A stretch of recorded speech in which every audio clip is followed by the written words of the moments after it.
Hello everyone, এই লেকচারে আমরা ডিগ্রি অফ আনস্যাচুরেশন সম্পর্কে জানব। তাহলে লিখে ফেলি degree of unsaturation. Organic chemistry আলোচনায় স্পেশালি আমরা যখন সমানুতা নিয়ে কথা বলি সেই জায়গাতে কিন্তু এই ডিগ্রি অফ আনস্যাচুরেশন বা বাংলায় যাকে বলা হয় অসম্পৃক্ততার মাত্রা এর কিন্তু অতি গুরুত্বপূর্ণ ভূমিকা রয়েছে। আমরা অসম্পৃক্ততার মাত্রা ব্যবহার করে বিভিন্ন ধরনের আইসোমার বা সমাণু এর সংখ্যা বের করতে পারবো। অসম্পৃক্ততার মাত্রা শুরুতেই আমরা বুঝে নেই যে অসম্পৃক্ততার মাত্রাটা বলতে আসলে কি বোঝাচ্ছে। আমরা যদি বলি যে একটা অ্যালকিন ডাবল বন্ডেড দুটা কার্বন, এটাকে যদি আমরা পরিপূর্ণ স্যাচুরেটেড করতে চাই, কমপ্লিটলি যদি স্যাচুরেটেড করতে চাই, তাহলে আমাদের 1 মোল হাইড্রোজেন লাগবে। তাহলে আমরা এইভাবে বলবো যে কমপ্লিটলি স্যাচুরেটেড একটা যৌগ তৈরি করতে এই অ্যালকিনের ক্ষেত্রে আমাদের 1 মোল হাইড্রোজেন লাগবে। তাহলে এই অ্যালকিনের বা ইথিনের ডিগ্রি অফ আনস্যাচুরেশন আমরা যদি শর্টকাটে বলি ডিইউ সমান 1। আমরা যদি বলি ইথাইন, যেখানে ত্রিবন্ধন রয়েছে কার্বন কার্বন, ইথাইন এটাকে যদি আমি কমপ্লিটলি স্যাচুরেটেড করতে চাই তাহলে আমার কিন্তু 2 মোল হাইড্রোজেন লাগবে। তাহলে এটা কমপ্লিটলি স্যাচুরেটেড হয়ে যাবে। এই ক্ষেত্রে আমরা বলবো ইথাইনের ডিগ্রি অফ আনস্যাচুরেশন সমান 2, অর্থাৎ 2 মোল হাইড্রোজেন প্রোভাইড করলে যৌগটা কমপ্লিটলি স্যাচুরেটেড বা সম্পৃক্ত হয়ে যাচ্ছে। তাহলে আশা করি বিষয়টা বোঝা যায় যে আমরা অসম্পৃক্ততার মাত্রা বলতে কি বোঝাচ্ছি। আরেকটা বিষয় উল্লেখ করার মতো আমরা একটু খেয়াল করি যে অসম্পৃক্ততার মাত্রা বা ডিগ্রি অফ আনস্যাচুরেশন এর কিন্তু আরো বেশ কয়েকটা নাম আছে। নামগুলো আমি লিখে দিচ্ছি। এটা হচ্ছে ইনডেক্স অফ হাইড্রোজেন ডেফিসিয়েন্সি। যেমন ইনডেক্স অফ হাইড্রোজেন ডেফিসিয়েন্সি, অর্থাৎ একটা যৌগকে কমপ্লিটলি স্যাচুরেটেড করতে ডেফিসিয়েন্সি অর্থাৎ কতটুকু এর হাইড্রোজেন ঘাটতি আছে। তাহলে আমরা যদি খেয়াল করি এর আগের উদাহরণে যে অ্যালকিনের 1 মোল হাইড্রোজেন ঘাটতি ছিল কমপ্লিটলি স্যাচুরেটেড হওয়ার জন্য, অ্যালকাইন বা ইথাইনের 2 মোল হাইড্রোজেন ঘাটতি ছিল কমপ্লিটলি স্যাচুরেটেড বা সম্পৃক্ত হওয়ার জন্য। তার মানে ইনডেক্স অফ হাইড্রোজেন ডেফিসিয়েন্সি দ্বারা এটাই বোঝাচ্ছে যে কত মোল হাইড্রোজেন নিলে সে কমপ্লিটলি স্যাচুরেটেড হয়ে যাবে। এছাড়া এর আরেকটা নাম আছে, এটাকে আমি শর্টকাটে বলে দিচ্ছি আইএইচডি। বিভিন্ন সময় আলোচনায় এই নামগুলো আসে। এছাড়া আরেকটা নাম হতে পারে কি যে double bond equivalent. Double bond equivalent অর্থাৎ ডাবল বন্ড ইকুইভ্যালেন্ট বলতে আমরা বুঝাবো যে কতগুলা ইকুইভ্যালেন্ট, এই ভ্যালুটা হচ্ছে ডাবল বন্ডের সাথে কতটুকু তুলনীয়। যেমন একটা ডাবল বন্ড থাকলে ডিইউ 1, যদি ট্রিপল বন্ড থাকে এটা কিন্তু ডিগ্রি অফ আনস্যাচুরেশন 2। এর মানে আমরা এরকম বলতে পারবো যে ট্রিপল বন্ড থাকা যে কথা আর দুইটা ডাবল বন্ড থাকা কিন্তু একই কথা। বিষয়টা আমাদের একটু বুঝতে হবে যে ডিগ্রি অফ আনস্যাচুরেশন দিয়ে আমরা বলতে পারবো যে কতগুলা ডাবল বন্ড আছে। হ্যাঁ, যৌগে ডাবল বন্ড না থাকুক, ট্রিপল বন্ড থাকুক, ট্রিপল বন্ড কিন্তু আমরা বলতে পারবো ডাবল বন্ডের দুইটা ডাবল বন্ডের ইকুইভ্যালেন্ট।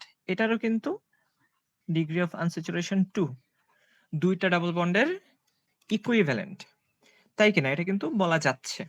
তাহলে আমরা যদি বলি যে এটা ট্রিপল বন্ড আছে দুইটা, এই ক্ষেত্রে আমরা যদি এটাকে কমপ্লিটলি স্যাচুরেটেড করতে চাই তাহলে বোঝাই যাচ্ছে যে 4 মোল হাইড্রোজেন দেওয়া লাগবে, দিলে এটা কমপ্লিটলি স্যাচুরেটেড হয়ে যাবে। সবগুলা হাত একদম স্যাচুরেটেড হবে। এখন আমরা এটাকে এইভাবেও বলতে পারি যে এই দুইটা ট্রিপল বন্ডের জায়গাতে আমরা যদি 4টা ডাবল বন্ডকে লিখি,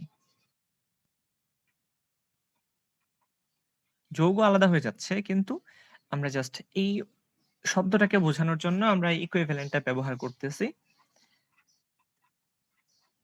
এটা।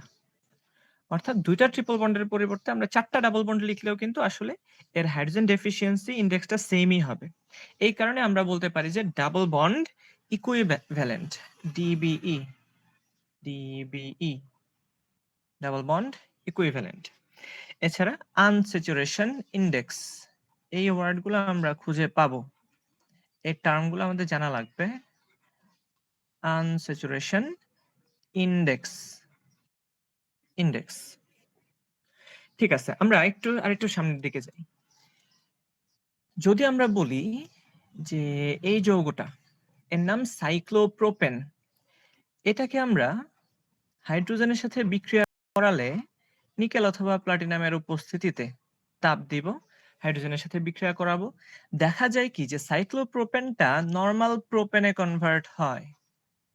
CH3 CH2 CH3।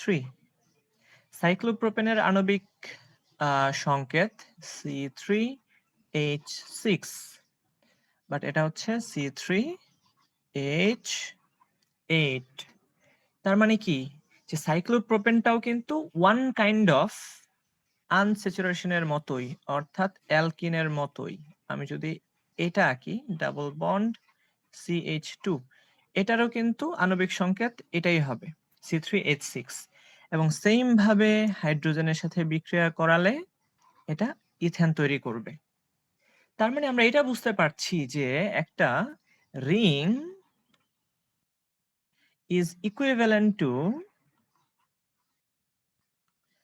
is equivalent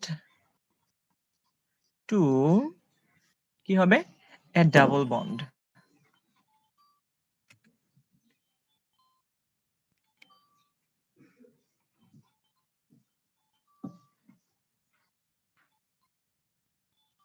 hello,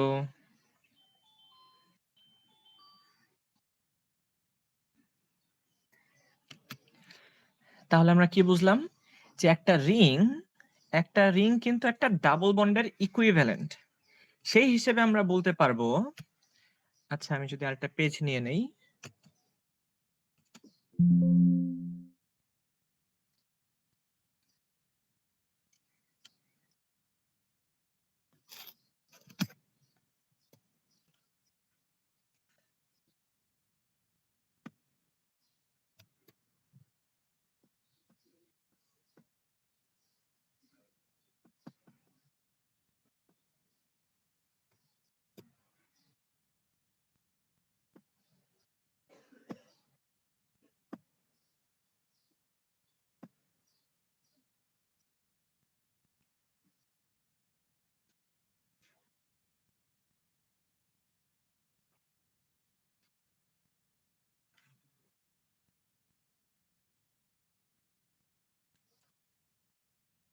হ্যাঁ তাহলে আমরা কি বলতে পারছি যে একটা রিং একটা ডাবল বন্ডের ইকুইভ্যালেন্ট।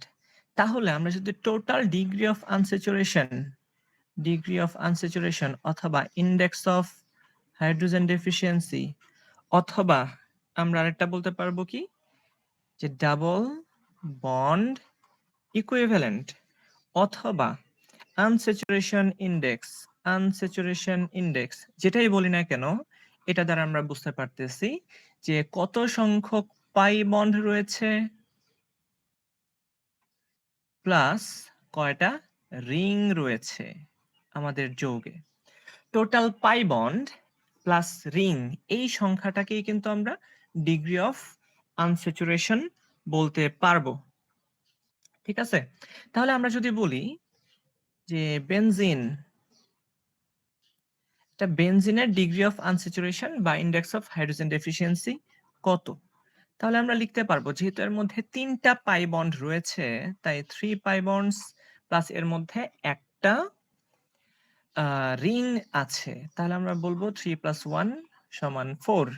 এখান থেকে আমরা বুঝে নিলাম যে বেনজিনের মধ্যে আসলে টোটাল আমরা যদি 4 মোল অক্সিজেন বা হাইড্রোজেন যদি অ্যাড করি, টোটাল 4 মোল হাইড্রোজেন যদি আমি অ্যাড করি, তাহলে এটা কমপ্লিটলি স্যাচুরেটেড হয়ে যাবে 1 2 3 4 5 6।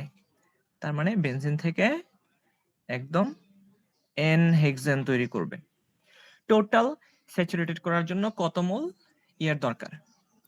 আচ্ছা, আমরা যদি বলি যে ডাবল বন্ড ইকুইভ্যালেন্ট, তাহলে আমরা এইভাবে কিন্তু বলতে পারবো যে বেনজেনের মধ্যে যদি আমরা 4 টা ডাবল বন্ডকে দিতাম, তাহলেও কিন্তু আমাদের ইয়াটা সেম হতো, আণবিক সংকেতটা। দেখি কিভাবে দেওয়া যায়। ১, ২, তারপরে আমরা বলব যে ৩, ৪। এটা কিন্তু সংকেত এমনই হবে, C6H6, ১, ২, ৩, ৪, ১, ২, ৩, ৪, ৫, ৬, টোটাল ৬ টা কার্বন আছে। আচ্ছা, অথবা আমরা কিন্তু এইভাবেও বলতে পারতাম যে এইখানে একটা ট্রিপল বন্ডকে দিয়ে দেই, আর এইখানে আমরা ২ টা ডাবল বন্ডকে দেই। এটার সংকেতও কিন্তু C6H6 হবে। তার মানে আমরা ডিগ্রি অফ আনস্যাচুরেশন দিয়ে আমরা কিন্তু নানান ধরনের আইসোমার তৈরি করতে পারি। আচ্ছা, ভালো কথা।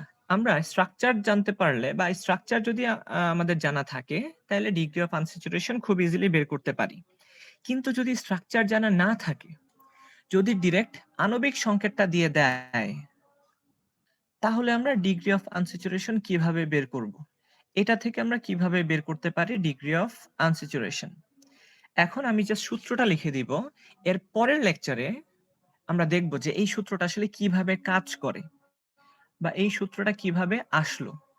আচ্ছা, আমরা লিখে দিই সূত্রটা। 2C+2 মাইনাস হাইড্রোজেনের সংখ্যা মাইনাস হ্যালোজেনের সংখ্যা প্লাস নাইট্রোজেনের সংখ্যা ডিভাইডেড বাই 2। ডিগ্রি অফ আনস্যাচুরেশনের একটা সূত্র যদি আণবিক সংকেত দেওয়া থাকে, আমরা খেয়াল করব যে কয়টা কার্বন রয়েছে প্লাস 2, এটাকে কিন্তু 2 দ্বারা গুণ করতে হবে। -H মানে হাইড্রোজেন সংখ্যাটাকে আমরা বিয়োগ করব, -X হ্যালোজেন সংখ্যাটাকে বিয়োগ করব, প্লাস N যদি নাইট্রোজেন থাকে সেটাকে আমরা যোগ করব। ঠিক আছে, আমরা বেনজিনের ক্ষেত্রে আমরা তো জানি না বেনজিন কিনা। C6H6 এটার ডিগ্রি অফ আনস্যাচুরেশন আমরা বের করি। দেখি এটা কত হবে। তো দেখা যাচ্ছে এখানে কার্বন আছে 6 টা। তাই আমরা লিখব 2 × 6 + 2। হাইড্রোজেন আছে 6 টা -6। কোনো হ্যালোজেন নাই, কোনো নাইট্রোজেনও নাই। ডিভাইডেড বাই 2 সমান 14 -6 8 ডিভাইডেড বাই 2 সমান 4। তার মানে এই সূত্র দিয়েও কিন্তু আমরা ইনডেক্স অফ হাইড্রোজেন ডেফিসিয়েন্সি বের করতে পারি। ইনশাআল্লাহ নেক্সট লেকচারে দেখব যে সূত্রটা কিভাবে ডিরাইভ করা যায়। এছাড়া আমাদের ইনডেক্স অফ হাইড্রোজেন ডেফিসিয়েন্সির আরো কি কি কাজ রয়েছে, যেমন এনএমআর স্পেকট্রোস্কোপি, আইআর স্পেকট্রোস্কোপি, তারপরে স্টেরিও কেমিস্ট্রি, আইসোমারিজম, এই সব ক্ষেত্রে এদের কিভাবে ব্যবহার করা যায় সেটা আমরা খুঁজে বের করব। তো এই লেকচার এই পর্যন্তই। নেক্সট লেকচার দেখার আমন্ত্রণ রইল।